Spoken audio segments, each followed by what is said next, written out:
I'm going to do a little short video on some black glass that I've been cleaning up here. And as you can see, I have several types of glass. I have some more down in here. These are mostly bottles that I dug over the years in various places, so their history is varied. Let's start with the oldest. I have several of these. These were dug in Florida back in the day. They have a sand panel. This is a free-blown glass, so it's probably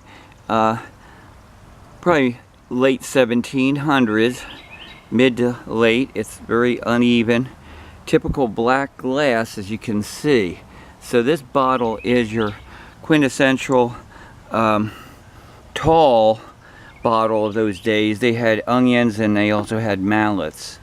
These darker bottles are ale bottles. Ricketts probably mold, English sand paneled. This one here has its gallon, several, whatever it says here, to the gallon. Maybe, I don't know. There's a 3-piece mold there. So it's a dip mold. Most of these were dip molds in the 1840s, 50s, and maybe 60s. Here's another one, typical black glass, sand panel. Dip mold again. There's probably, I don't know if you can see it, but along this line where my finger is, that's where the body was turned in the mold and then pulled out and finished. 2-piece mold, 3-piece mold again, and again it is a sand panel. You can tell rough right in here, deep kick up. That little nipple there is typical of English bottles, though I think these were American. I dug these way back in California, the Embarcadero digs. These, another sand panel, little squat ale bottle. Now, later on in the late 19th century, England and Scotland still produce bottles primarily the same way they did all the way up until pretty the 1920s. Now this is a Dutch bottle, and it does go back to probably 1860s or 70s. It's a case gin. They're common, and this is Rankin Hyken Notel. It's a common. It has the key on it, if you can see the key, and that is a pretty, comes up a lot. I've dug that, I don't know where. Don't remember. Here is your common bottles that you will find even today in a 1910, 20s dump. This is a 3-piece mold, very heavily whittled, as you can see, applied.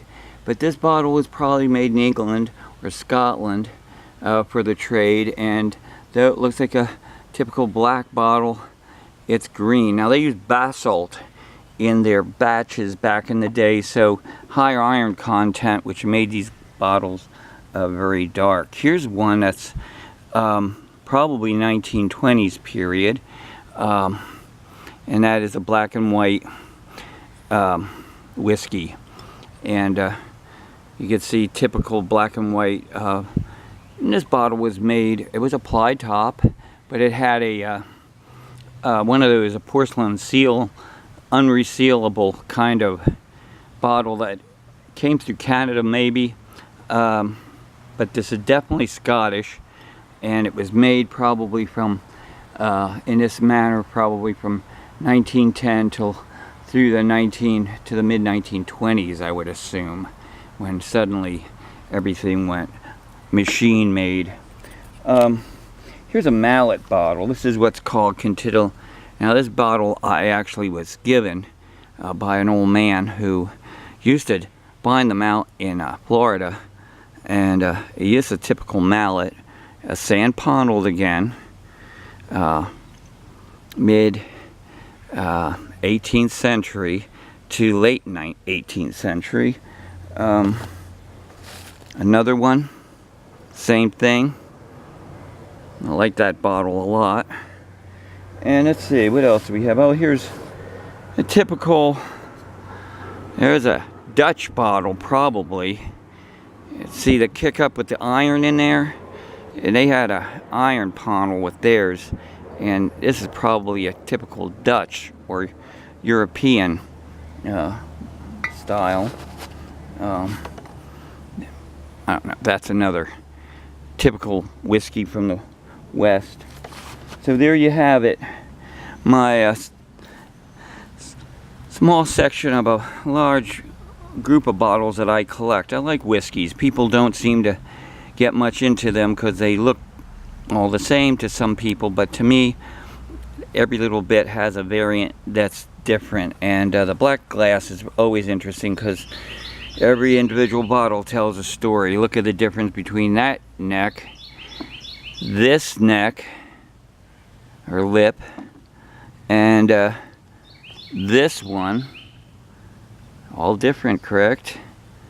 All made about the same period, except this one, which as you can see has the special edition of a porcelain no refill stopper from the 1920s. Well, there you go. It'll warm out today, so I'm gonna cut this short. But there you have it, my black collection for the day. Thanks again for watching. Have a great afternoon, and we'll come back again with more. Have a good one, everybody.